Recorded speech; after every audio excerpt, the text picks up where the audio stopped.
Jadi sapi, kerbau, kambing, domba, kuda, babi itu semuanya rentan. Tetapi yang sekarang ini terlihat mulai gelisah adalah peternak sapi. Padahal kambing, domba, babi, kuda, rusa, banteng, kerbau itu semuanya bisa kena. Ya, dan obatnya sampai sembuh Pak Bos. Jadi kemarin saya dapat data itu yang sakit 3.000, tapi yang mati cuma 34. Ya, kalau vaksinnya belum jadi, jaga kebersihan kandang. Virus ini sangat menular, kematiannya cukup rendah, tetapi virus ini gampang mati Pak Bos. Kena deterjen mati, kena sunlight mati, kena Baiklin mati, kena cairan asam mati, kena sabun mati, dipanaskan mati. Ya. Assalamualaikum Laskar Ngarip Beras-Beras dimanapun Anda berada. Hari ini saya di rumahnya Mas Sohib. Selamat pagi Pak Bos. Selamat pagi. Saya diminta memeriksa sapinya yang bunting. Sambil kita ngobrol tentang apa Bos? PMK. Ya. Penyakit mulut dan kuku. Saya butuh air Bos. Siap. Saya minta air, saya ke sana Pak, airnya ke sini. Airnya bisa ke sini aja bisa. Oke, siap.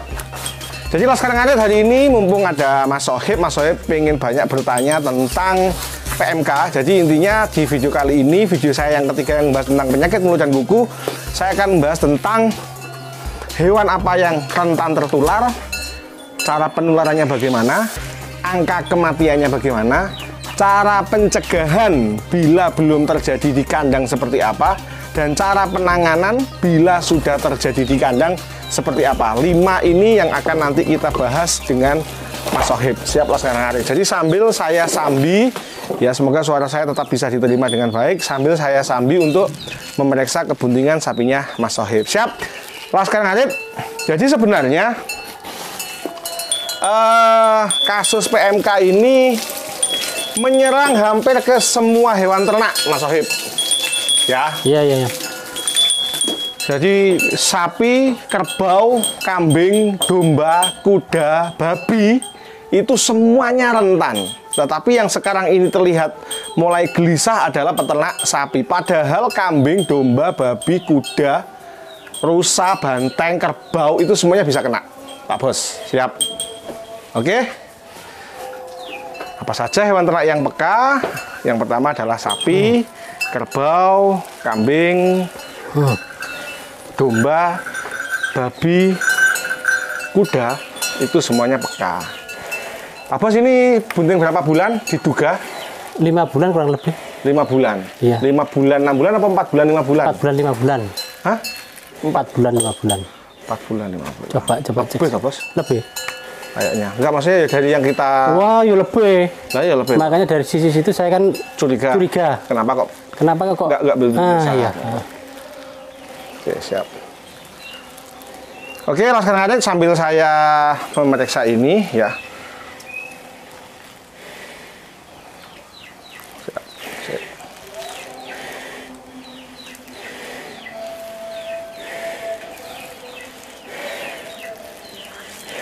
Ciri-cirinya gimana Bos? Ciri-cirinya. Ciri-ciri hewan ternak yang terkena. Oke, siap. Monggo. Mas Sohib kalau ada pertanyaan seputar PMK. Gejala tadi ya? Iya, gejala, mulai dari gejala Mas. Siap, saya ulangi lagi Laskar Ngarip. Jadi Mas Sohib, semua hewan ternak yang berkuku belah, ya, berkuku belah, baik itu ruminansia, berlambung ganda, maupun monogastrik, kuda dan babi, itu semuanya peka. Sapi, kambing, kerbau, domba, rusa, semuanya kena. Nah, gejalanya sudah di 2 video sebelumnya ya, di sini sudah kita bahas. Gejalanya itu demam tinggi 39 sampai 40, ngongsrong. Tetap ngikutin ya. Loh kok mati? Oh berarti entek Bos, kayak samain Bos. Oke, ya, ngongsrong. Terus tetapi Laskar Ngarip yang paling menciri adalah moncongnya ini busuk. Moncongnya ini busuk, kukunya ini busuk dan bisa copot. Laskar Ngarip. Jadi dari lidahnya bila ditarik itu dia melepuh.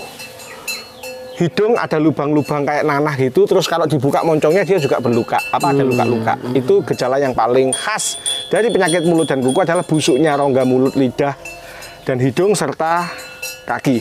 Kalau pada kambing di ambingnya di dekat puting itu dia juga ada luka-luka.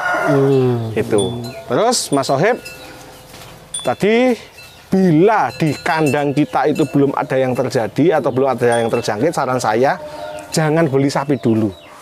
Paling aman. Jadi mati ya, gak apa-apa ya, gak apa ya.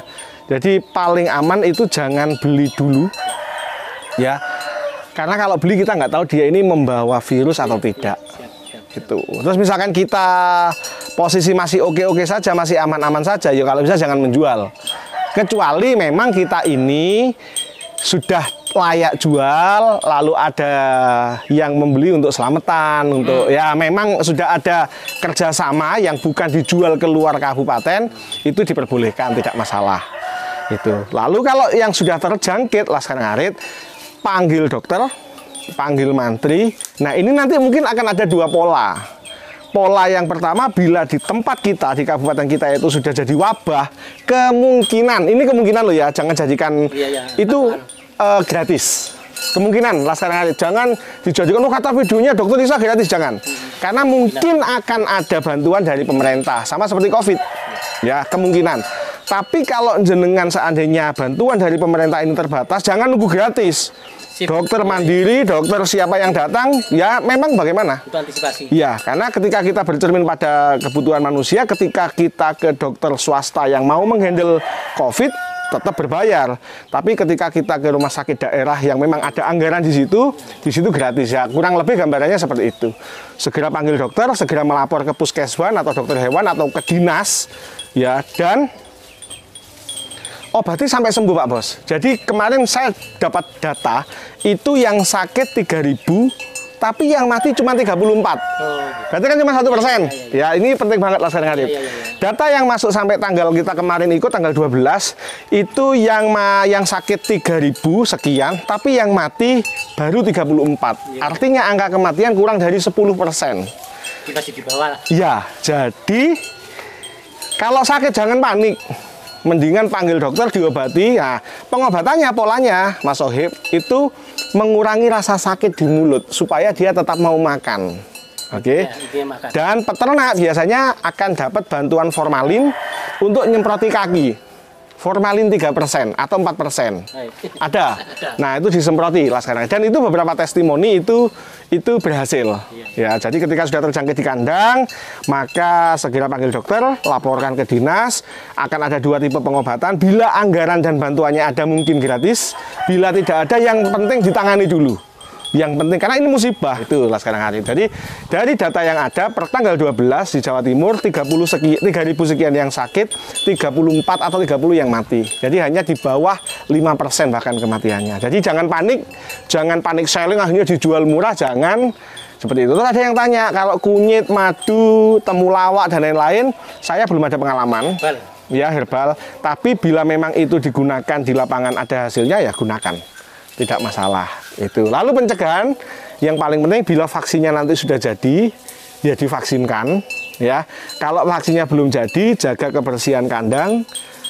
Virus ini sangat menular, kematiannya cukup rendah, tetapi virus ini gampang mati Pak Bos. Kena deterjen mati, kena sunlight mati, kena Baiklin mati, kena cairan asam mati, kena sabun mati, dipanaskan mati ya. Jadi virus ini sangat menular, kematiannya cukup ringan, tetapi virus ini gopok. Dipanaskan mati, kena deterjen mati. Ya, jadi peternak jangan panik. Jadi tujuan dari saya antisipasinya berarti kebersihan kandang. Betul. Vaksinasi kalau udah jadi, kebersihan kandang, rajin disemprot, ya. Pokoknya virus ini gampang mati, terus jangan jual beli, apalagi mendatangkan dari luar daerah, betul, apalagi dari daerah terpapar dengan, ini ada barang ini murah banget, jangan sudah, kulak molo adol penyakit. Untuk sementara ini yang kena dari mana Bos? Ada 8 kabupaten yang sudah ada resminya, SK resminya, Gresik, Sidoarjo, Mojokerto, Lamongan, Malang, Lumajang, Probolinggo, 7. Saya lupa yang satu mana ya, 8. Nanti akan kita lengkapi di lampiran di belakang Laskar Ngarit. Jadi itu sudah terkonfirmasi Jombang sama Jombang. Sudah terkonfirmasi positif dan Pemda itu sudah melaporkan ke kementerian. Jadi nanti tinggal nunggu SK resmi bahwa daerah ini adalah daerah wabah. Tapi Mas Sohib, yang perlu kita ingat, seandainya dalam satu kabupaten itu sudah wabah, kan nggak semua kecamatan kena. Iya. Ah, itu. Makanya kenapa kita sarankan lockdown kandang.